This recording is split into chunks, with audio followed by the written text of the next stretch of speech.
Thank the gentleman for yielding and for leading on this special order to have this discussion about the sovereignty and the safety and the protection of Israel, our strongest ally in the Middle East, the place where there is the rule of law, where there are property rights, where they're available to everyone that is an Israeli citizen, whether they happen to be of Arabic descent, whether they happen to be of Jewish descent, or any other descent.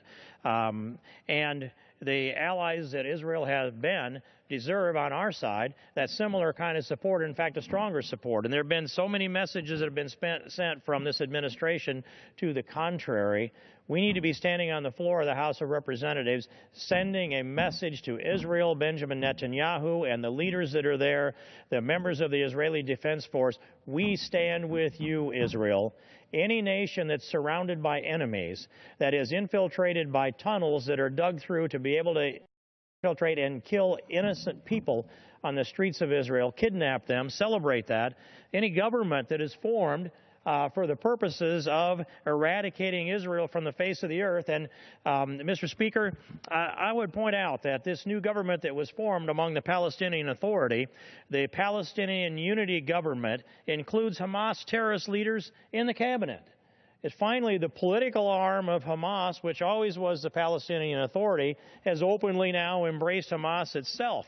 And this Congress and the administration itself and the American people need to understand that there is a Palestinian Anti-Terrorism Act of 2006, which prohibits the U.S. from sending foreign aid to Palestinian Authority government that includes Hamas terrorists.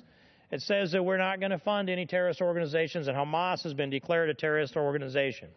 We're watching now as the operations that were so utterly necessary, the Israeli Defense Force is going into Gaza, losing Israeli soldiers.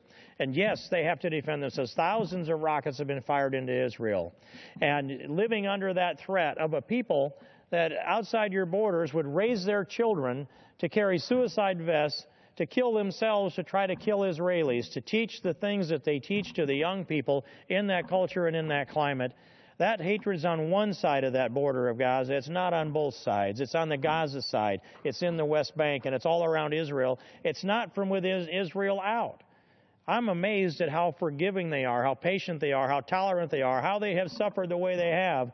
And they waited till it absolutely had to be before the order was given to go in and eradicate the tunnels and to try to take out some of the rocket locations. And these rockets are mounted in schools, around children. They're using human shields of the children. They're hoping, I guess I can't quite say hoping, but willing to accept the casualties of, because that's a media message to the world.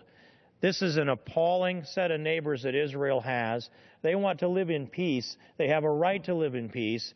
We stand with Israel. Israel stands to defend itself. We need to make sure that they have the resources to do so and the moral and the support from the United States. I would point out also that the statement was made by Ari Shavad of the newspaper in Israel. He said that Secretary Kerry's latest attempt for a ceasefire over the weekend was, quote, very senior officials in Jerusalem described the proposal that Kerry put on the table as a strategic terrorist attack, close quote.